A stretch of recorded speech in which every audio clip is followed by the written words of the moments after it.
ഇത്തവണ തെരഞ്ഞെടുപ്പിനെ നേരിടുമ്പോൾ LDFന് എല്ലാം അവരുടെ PR വർക്കാകട്ടെ, അവർ ഇത്രയും കാലം ചെയ്തു കൂട്ടിയ പല അഴിമതികളാകട്ടെ, എല്ലാം LDFനെതിരായി തന്നെയാണ് ഇപ്പോൾ നിലവിൽ ഉള്ളത്. ജനവികാരം പോലും LDFനെതിരാണ്. ഇപ്പോൾ LDF PR വർക്കിന്റെ ഭാഗമായിട്ട് എന്ത് ചെയ്താലും അത് അവർക്ക് തിരിച്ചടിയായിട്ട് തന്നെയാണ് വരുന്നത്. എനിക്ക് തോന്നുന്നത് ഇത് എന്ത് ചെയ്യുമ്പോഴും ഈ തിരിച്ചടി വരുന്നത് ഈ ഇതിനു മുന്നേ ഒക്കെ ചെയ്ത് കൂട്ടിയ, അതായത് ഈ ലക്ഷ്യം വെച്ചുകൊണ്ട് വ്യക്തിപരമായി എതിരാളികളെ ആക്രമിക്കുന്ന ഒരു രീതിയുണ്ട് ഈ CPMന്. അതിനെല്ലാം കാലം കാത്തുവെച്ച ചില കാവ്യനീതി പോലെയാണ് ഇപ്പൊ എല്ലാം അവർക്ക് തിരിച്ചടിക്കുന്നതെന്ന് ആണ് എനിക്ക് തോന്നുന്നത്. ഏറ്റവും ഒടുവിൽ മന്ത്രി KB ഗണേഷ് കുമാറിന്റെ കാര്യം ഉൾപ്പെടെ ആരും പ്രതീക്ഷിക്കാതെയാണ് ഇങ്ങനെ ഒരു സംഭവം ഉണ്ടായത്. അതും തെരഞ്ഞെടുപ്പിന് അധികം ദിവസങ്ങൾ അല്ലെങ്കിൽ അത് നാളുകളില്ല. അപ്പോ ഇവരുടെ ഒരു ടാഗ്ലൈൻ ആയിരുന്നു, മറ്റാരുണ്ട് LDF അല്ലാതെ. അതായത് എതിരാളികൾക്ക് ഇവർ തന്നെ വെച്ചു കൊടുക്കുകയാണ്, ഞങ്ങളെ ട്രോളിക്കോളൂ എന്ന് പറഞ്ഞിട്ട്.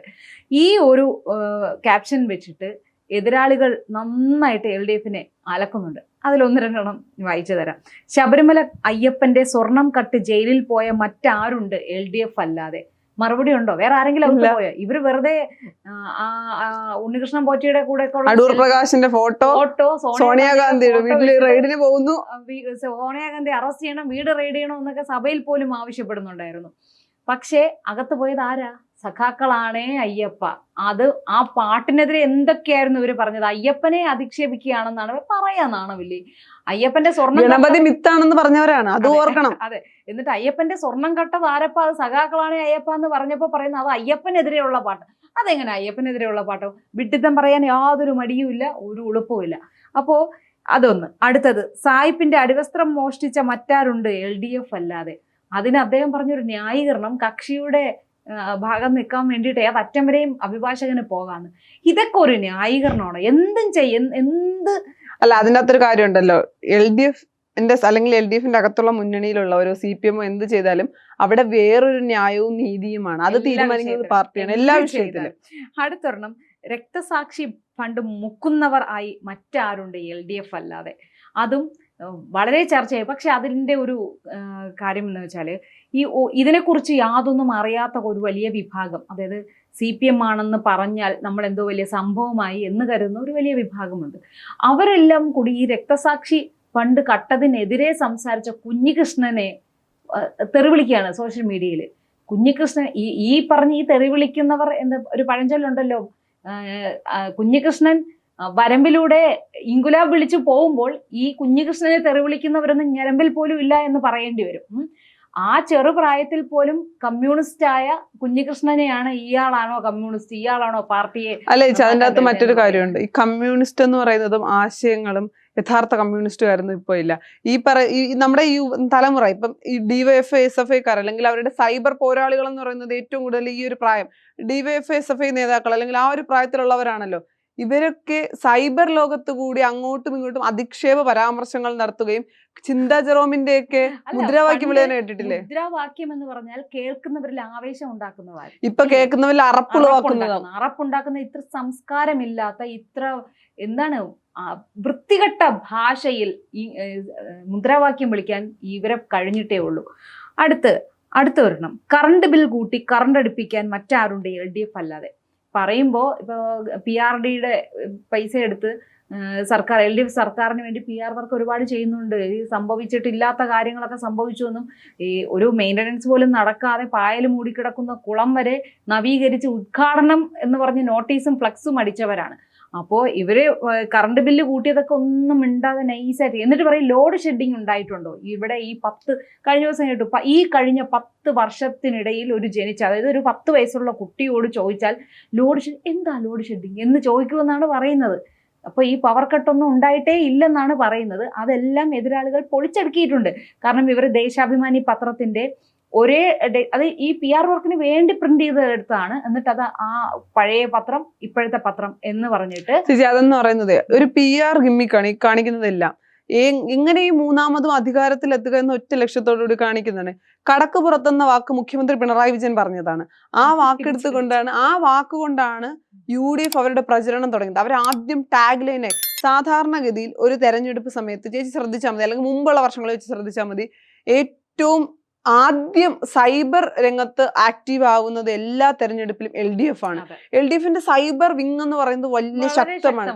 പക്ഷെ മറിച്ച് ഈ ഒരു തെരഞ്ഞെടുപ്പിൽ അത് മറിച്ചായിരുന്നു. കോൺഗ്രസിന്റെ അല്ലെങ്കിൽ UDFന്റെ KPCCയുടെ മീഡിയ സെൽ അടക്കം വളരെ ശക്തമായി നിന്നു. അവർ പുറത്തിറക്കി അല്ലെങ്കിൽ സുനിൽ കനകോലുവിന്റെ ടീം പറഞ്ഞ വാക്കാണ് കടക്കുപുറത്ത് നമുക്ക് ടാഗ് ലൈനായി കൊടുക്കാം.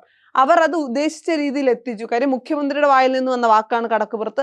അത് ഒരു രാഷ്ട്രീയമായി എങ്ങനെ ഉപയോഗപ്പെടുത്താം എന്ന രീതിയിൽ അവരതെടുത്തു. അതിന് തൊട്ട് പിന്നാലെയാണ് ഞങ്ങളോട് കടക്കുപുറത്ത് അല്ലെങ്കിൽ ഞങ്ങൾ പറഞ്ഞ വാക്കെടുത്താൽ ഞങ്ങൾ മറുപണി ചെയ്യുമെന്ന് പറഞ്ഞ് നികേഷ് കുമാർ കണ്ടെത്തിയതായിരുന്നു ഇരുണ്ട കാലം. ഇരുണ്ട കാലത്തിൽ മരിച്ചുപോയ മന്ത്രിമാരായിരുന്നു ഇപ്പോൾ ജീവിച്ചിരിപ്പില്ലാത്ത പലരെയും പറയുകയും അതാദ്യം സർക്കാരിന് അടിയാവുകയും അതൊന്നും അല്ലെങ്കിൽ അവസാനിപ്പിച്ചിട്ടില്ല. ഇരുണ്ട കാലം ആരോപണങ്ങളിൽ ഉണ്ടാവുകയാണ് ചെയ്തത്. അതിൽ അവർ പരാമർശിച്ച ആരോപണങ്ങളുടെ ഏറ്റവും കൂടിയ തീവ്രതയിൽ അത് ചെയ്തവരാണ് ഈ LDF സർക്കാർ എന്നുള്ള കാര്യം ജനം അതിന് അധികം ഗവേഷണമൊന്നും നടത്തണ്ട. ഒറ്റ നോട്ടത്തിൽ തന്നെ മനസ്സിലാക്കാവുന്ന കാര്യങ്ങളാണ് ഇവിടെ നടന്നത്. ശബരിമലയുടെ കേസ്, ആശുപത്രി, ഇവിടെ ഈ ആരോഗ്യ വകുപ്പിന്റെ അനാസ്ഥ, ആഭ്യന്തര വകുപ്പിന്റെ ഓരോ പ്രശ്നങ്ങൾ, ഇതെല്ലാം കൂടുതൽ ഗവേഷണങ്ങൾ ഒന്നും നടത്താതെ തന്നെ ഈ ഇരുണ്ട കാലം എന്ന് പറഞ്ഞ് UDFന്റെ കാലത്തെ കുറിച്ച് ഇവർ പരാമർശിച്ചതിനെല്ലാം ബദലായിട്ട് LDF സർക്കാരിന്റെ കാര്യങ്ങൾ ഇവിടെ പകൽ പോലെ മുന്നിലുണ്ട് ആൾക്കാരുടെ മുന്നിൽ. ചേച്ചി അത് കഴിഞ്ഞ് അടുത്ത ദിവസം അത് കഴിഞ്ഞ് കുറച്ച് ദിവസം കഴിഞ്ഞപ്പോൾ നികേഷ് കുമാർ മലയാള മനോരമയിലും മാതൃഭൂമിയിലും പരസ്യം കൊടുത്തു എന്ന് പറഞ്ഞു തെലുങ്കാന സർക്കാരിന്റെ പരസ്യം വന്നതിനെ വിമർശിച്ചുകൊണ്ട് ഒരു പോസ്റ്റ് ഇട്ടു. അതിന്റെ അടുത്ത ദിവസമാണ് ചേച്ചി പറയുന്നത് ദേശാഭിമാനിയിലെ പഴയ കട്ടിങ് അന്നും ഇന്നും എന്ന് പറഞ്ഞൊരു സാധനം കൊടുക്കുന്നത്. ഇതിന്റെ അകത്ത് രണ്ട് കാര്യങ്ങൾ. ഒന്ന്, സർക്കാരിന്റെ പരസ്യമാണ്. അതിൽ ദേശാഭിമാനി പത്രത്തിന് എന്ത് പങ്കാണുള്ളത്? PRD എന്താണ് LDFന്റെ PR വർക്കല്ല, അത് സർക്കാരിന്റെ PRD വകുപ്പ് ചെയ്യുന്നതാണ്. അതിൻ്റെ അകത്ത് ദേശാഭിമാനിയുടെ പേര് എന്തിനു കൊടുത്തു? മാതൃഭൂമിയോ മനോരമയോ കൊടുക്കാമായിരുന്നല്ലോ. ഇപ്പൊ മനോരമയാണ് എനിക്കൊന്ന് കേരളത്തിലെ ഏറ്റവും പ്രചാരത്തിലുള്ള പത്രം. അപ്പൊ എന്തുകൊണ്ട് മനോരമ കൊടുത്തില്ല എന്നൊരു ചോദ്യമുണ്ട്. ഈ പരസ്യം മനോരമ എടുത്തിട്ടില്ല. മനോരമ, മാതൃഭൂമി, ചന്ദ്രിക പോലുള്ള പല പത്രങ്ങളും ഇത് എടുത്തിട്ടില്ല. ഇപ്പം വീക്ഷണം എടുക്കില്ല. അത് കോൺഗ്രസിന്റെ പത്രമായതുകൊണ്ട് ഇപ്പം ചന്ദ്രിക നമുക്ക് അങ്ങനെ പറയാനാകില്ല. പക്ഷെ മാതൃഭൂമിയും മനോരമയോ വാർത്ത എടുത്തിട്ടില്ല. തലേ ദിവസം ഇത്തരം വാർത്തകൾ കൊടുക്കുന്നത് PR ഗിമ്മിക്കാണ് എന്ന് പറഞ്ഞ നികേഷ് കുമാറിന്റെ പാർട്ടിയാണ് അടുത്ത ദിവസം അന്ന് ഇന്ന് അതേ ഗിമ്മിക്ക് കൊടുക്കുന്നത്. അതേസമയം വേറൊരു മറ്റൊരു വാർത്തയുണ്ടായിരുന്നു. ദേശാഭിമാനി അന്ന് UDF സർക്കാരിന്റെ കാലത്ത് വിഴിഞ്ഞം പദ്ധതിക്കെതിരെ കൊടുത്ത വാർത്ത കടൽക്കൊള്ള എന്നായിരുന്നു. അത് കഴിഞ്ഞിട്ട് നേട്ടം വന്നപ്പോൾ അതിനെന്താണ് LDFന്റെ നേട്ടം എന്ന് കൊടുത്തു. ഇതും ഒരേ കാര്യത്തെ രണ്ട് രീതിയിൽ അവർ വർഷങ്ങൾക്കിപ്പുറം കൊടുത്ത, അതും എതിരാളി സർക്കാർ മാറുന്നതനുസരിച്ചാണല്ലോ കൊടുക്കുന്നത്. അതിന് തൊട്ട് പിന്നാലെയാണ് LDF അല്ലാതെ മറ്റാരുണ്ട് സഖാക്കളെ എന്നൂടെ കൊടുക്കണമായിരുന്നു, അപ്പോഴാണ് ഇത് പൂർണ്ണമാകുന്നത്. പക്ഷെ അത് തിരിച്ചടിച്ചിട്ടുണ്ട്. മറ്റാരുണ്ട് LDF അല്ലാതെ എന്ന് പറഞ്ഞുകൊണ്ട് ഇവർ ഉദ്ദേശിച്ചത് സർക്കാർ ചെയ്ത വികസന നേട്ടങ്ങൾ പറയാനായിരിക്കണം.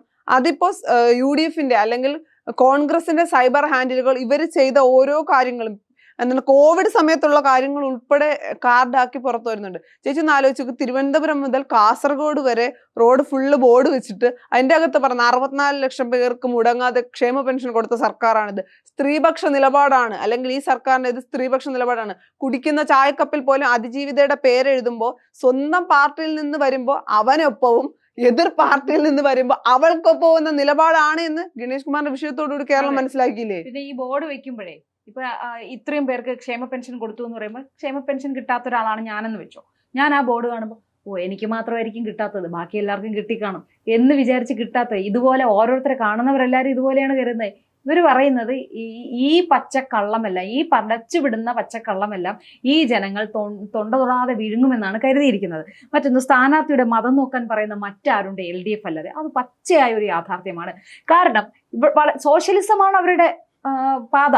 അത് പാതയല്ല, അവരുടെ കൊടിയിൽ മാത്രമാണ് ഉള്ളത്. പക്ഷേ തെരഞ്ഞെടുപ്പിലാവട്ടെ മറ്റേത് ഒരു സാഹചര്യം എടുത്താലും ശരി, ജാതിയും മതവും കൃത്യമായി നോക്കുന്ന മറ്റൊരു രാഷ്ട്രീയ പ്രസ്ഥാനം ഈ നാട്ടിലില്ല.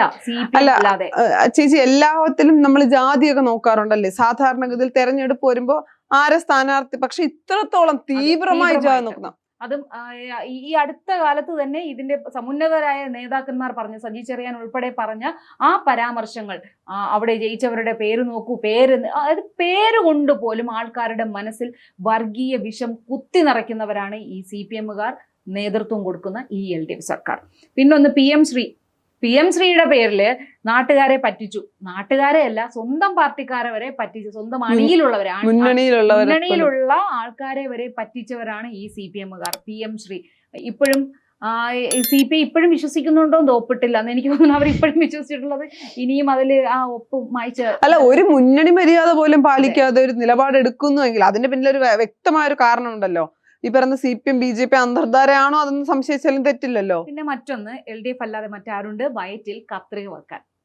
അതെന്താ വെച്ച് 50 വർഷം വരെ ഒരു കത്രിക വയറ്റിൽ വെക്കാം ഡോക്ടർ പറഞ്ഞു. പക്ഷേ KSUക്കാരെ നോക്കി എന്നൊരു ആട്ട് കൊടുത്ത് ആരോഗ്യമന്ത്രിയുടെ കഴുത്തുളുക്കിയിട്ട് ഇതുവരെ ശരിയായിട്ടില്ല, മറ്റ് കോളറിട്ടാണ് നടക്കുന്നത്. എന്നിട്ട് ചില്ലറ അഭിനയമാണ് കാണിക്കുന്നത്. മീഡിയക്ക് ഇന്റർവ്യൂ കൊടുക്കാൻ വന്നിരുന്നിട്ട് അപ്പോഴും ഇടയ്ക്കിടയ്ക്ക് കഴുത്തി പിടിക്കുന്നുണ്ട്. എന്നിട്ട് പിന്നീട് ഏതോ ഒരു ചാനലിൽ, എനിക്ക് തോന്നുന്നു മാതൃഭൂമിയിലോ കറക്റ്റ് നിങ്ങൾ ഏതോ ചാനലിൽ പറയുന്നുണ്ട്, എന്റെ അവസ്ഥ ഒന്ന് ആലോചിച്ച് നോക്കണം, ഇത്രയും അനുഭവിച്ചിട്ട് അതൊന്ന് വിശദീകരിക്കേണ്ട ഒരു അവസ്ഥയുണ്ടല്ലോ, ആ അവസ്ഥ നമ്മൾ മനസ്സിലാക്കണം. പക്ഷേ ഈ ആരോഗ്യ വകുപ്പിന്റെ അനാസ്ഥ മൂലം 5 വർഷം ആ സ്ത്രീ അനുഭവിച്ച വേദനയെ കുറിച്ച് ഇവർക്ക് അറിയില്ല. കത്രികയും കൈ നഷ്ടപ്പെട്ട് ആ പെൺകുട്ടി അനുഭവിക്കുന്ന വേദനയെ കുറിച്ച് ഇവർക്ക് അറിയില്ല. അപ്പൊ അതിന്റെയൊക്കെ മുന്നിൽ ഇത് ഇനി അഥവാ അവർക്ക് കഴുത്തുളുക്കി പെയിൻ ഉണ്ടെന്നിരിക്കട്ടെ, ഇത്രയും സൗകര്യത്തോടെ ഇത്രയും VIP പരിഗണനയോടെയാണ് അവർക്ക് ട്രീറ്റ്മെന്റ് കിട്ടുന്നത്. സ്വിച്ചിടാത്ത വെന്റിലേറ്ററും, അതെ, സ്വിച്ചിടാത്ത വെന്റിലേറ്ററും MRI സ്കാൻ പുറത്തു വിട്ടു. ഇനിയെങ്കിലും പുറത്തു വിട്ടിട്ടുണ്ടോ? ഇല്ല. അപ്പോ ഇത്രയും സൗകര്യത്തോടെ ട്രീറ്റ്മെന്റ് ലഭ്യമാകുന്ന ആരോഗ്യ വകുപ്പ് മന്ത്രി അത്രയധികം കഷ്ടപ്പെടുന്നുണ്ടെങ്കിൽ വെറും സാധാരണക്കാരായ, അതായത് ഒരു പ്രിവിലേജും ഇല്ലാത്ത, ഒരു പരിഗണനയും കിട്ടാത്ത സാധാരണക്കാരായ ആ 5 വർഷം ആ വേദന സഹിച്ച ആ സ്ത്രീയുടെയും ആ കൈനഷ്ടപ്പെട്ട ആ പെൺകുട്ടിയുടെയും ആ വേദനയ്ക്ക് ആര് മറുപടി പറയും? എന്നിട്ട് വേണം അവരവരുടെ കഴുത്തുളുക്കലിന്റെ നാടകം നടത്തേണ്ടത്. പിന്നൊന്ന്, ആശാ വർക്കർമാർക്ക് ശമ്പളം കൊടുക്കാതെ ജയിലിൽ കിടക്കുന്നവർക്ക് ശമ്പളം കൂട്ടിയ മറ്റാരുണ്ട്? ഇതൊന്നും ആരും ഉണ്ടാക്കി പറയുന്നതല്ല. ഇതെല്ലാം പച്ചയായ യാഥാർത്ഥ്യം നമുക്ക്. പക്ഷെ എനിക്ക് മനസ്സിലാവാത്തത് ഈ കൃത്യം പ്രതിപക്ഷത്തിന് അടിക്കാനുള്ള അടിയായിട്ട് ഈ PR ടീം എങ്ങനെ ചേച്ചി ഒന്ന് ആലോചിച്ച് നോക്ക്. ഈ തെരഞ്ഞെടുപ്പ് സമയത്ത് PR ടീം നടത്തി വിജയിച്ച ഒരു കാര്യം ഒരൊറ്റ സാധനം ചേച്ചി പറഞ്ഞാൽ മതി. ഒരു പഴഞ്ചൊല്ല് പറയുമല്ലോ, മേക്കപ്പിന് ഒരു പരിധിയില്ലേ? ഇപ്പൊ ഈ PR ടീം എന്ത് ചെയ്യാനാണ്? എത്രത്തോളം പച്ചക്കള്ളം പറയാൻ പറ്റും? ഇതിനെ ഇപ്പൊ ഈ പറഞ്ഞ ഈ ഒരു പോയിന്റ് എടുക്കുക. ആശാ വർക്കർമാർക്ക് ശമ്പളം കൂട്ടാതെ ജയിലിലുള്ളവർക്ക് ശമ്പളം, അപ്പൊ പറയും സുപ്രീം കോടതിയാണ് ജയിലിലുള്ളവർക്ക് ശമ്പളം കൂട്ടാൻ പറഞ്ഞത് എന്ന് പറയുന്നു. സുപ്രീം കോടതി എന്ത് പറഞ്ഞു? വാരിക്കോരി കൊടുക്കാൻ പറഞ്ഞു. സുപ്രീം കോടതി പറഞ്ഞതെല്ലാം അനുസരിക്കും. ശബരിമലയിൽ സ്ത്രീകളെ കയറ്റണം എന്ന് പറഞ്ഞപ്പോ അപ്പോഴും കയറ്റിയ ആളുകളാ. ഇരിക്കാൻ പറഞ്ഞാൽ കിടക്കും എന്ന് ചില ആൾക്കാരെ പറ്റി ഒരു പ്രയോഗം പറയും. അതുപോലെയാണ് സുപ്രീം കോടതി ജയിലിലുള്ളവർക്ക് ഒരല്പം കൂട്ടി കൊടുക്കണം എന്ന് പറഞ്ഞപ്പോൾ ഇവരങ്ങ് വാരിക്കോരി അങ്ങ് കൊടുക്കുകയാണ്. എന്നാൽ ആശാ വർക്കർമാർ ചെയ്ത സമരത്തിന് ഇവർ കേന്ദ്രത്തിന്റെ തലയിൽ ആരോപിക്കുകയും ചെയ്തു. പിന്നീട് ഒരു സാഹചര്യത്തിൽ കൂട്ടുകയും ചെയ്തു ബജറ്റ് അവതരിപ്പിക്കുമ്പോൾ. ആ കൂട്ടിയത് എത്രയാണ് എന്നുള്ള കണക്ക് കൂടെ നോക്കണം. ഒരു മാസത്തേക്കാണ് 1000 കൂട്ടിയിരിക്കുന്നത്. പക്ഷെ ജയിലിലുള്ളവർക്ക് അങ്ങനെയല്ല. അത് 200% അവർക്ക് കൂട്ടിയിരിക്കുന്നത്. പക്ഷെ ഇതിനെ ന്യായീകരിക്കാൻ വേണ്ടി ക്യാപ്സ്യൂളും കൊണ്ട് കുറെ ആൾക്കാരെ ഇറക്കി വിട്ടിട്ടുണ്ട്. പക്ഷെ ഈ ക്യാപ്സ്യൂളൊന്നും വലുതായി വില പോവില്ല. കാരണം ഇപ്പൊ ഡാറ്റ എന്ന് പറഞ്ഞാൽ എല്ലാവർക്കും വിരൽത്തുമ്പിൽ ലഭ്യമാണ്. അതുകൊണ്ട് ഈ പണ്ടൊക്കെ ദേശാഭിമാനിയിലൂടെയും പാർട്ടി ക്ലാസ്സുകളിലൂടെയും ഇങ്ങനെ വിതരണം ചെയ്തുകൊണ്ടിരുന്ന ക്യാപ്സ്യൂളുകളും ന്യായീകരണങ്ങളും വിലപ്പോവില്ല. കാരണം ഏതൊരാൾക്കും ഈ സകല ഡാറ്റയും അവരവരുടെ മൊബൈലിൽ അല്ലെങ്കിൽ അവരവരുടെ കമ്പ്യൂട്ടറിൽ അവർക്ക് എടുക്കാൻ കഴിയും. അതുകൊണ്ട് ആൾക്കാരെ ഇനി വലിയ രീതിയിൽ പറ്റിക്കാൻ കഴിയില്ല. അതുകൊണ്ടാണ് അതിന്റെ തെളിവാണ് ഇപ്പോഴത്തെ ഈ PR വർക്കുകളെല്ലാം തന്നെ. അല്ല, പിന്നെ അതിനകത്ത് വേറൊരു കാര്യമുണ്ടല്ലോ ചേച്ചി, അച്ഛനോട് ചെയ്തത് എത്രയായാലും മക്കൾ മറക്കില്ലല്ലോ. അത് നികേഷ് തെളിയിച്ചുകൊണ്ടിരിക്കുകയാണ്. സൗവർണിക വളരെ കാലം കൊണ്ട് അതിങ്ങനെ ഉറപ്പിച്ച് പറഞ്ഞുകൊണ്ടേയിരിക്കുക. അതാണ് ഞാൻ ചോദിക്കട്ടെ. ഇപ്പൊ MV ഗോവിന്ദൻ പോലും പറയുന്നുണ്ട് നികേഷിനെ സ്ഥാനാർത്ഥിയാക്കാമെന്ന്. എങ്ങനെയെങ്കിലും ഈ PR മാറ്റിക്കൊടുക്കണം എന്നുള്ള അവസ്ഥ പാർട്ടിക്ക് വരെ എത്തിയിട്ടുണ്ട്. എന്തായാലും ഇത്തവണ സ്വന്തം PR വർക്ക് തന്നെ കുഴി തോണ്ടുന്ന ഒരു അവസ്ഥയിലേക്കാണ് LDFന്റെ അവസ്ഥ പോയിക്കൊണ്ടിരിക്കുന്നത്.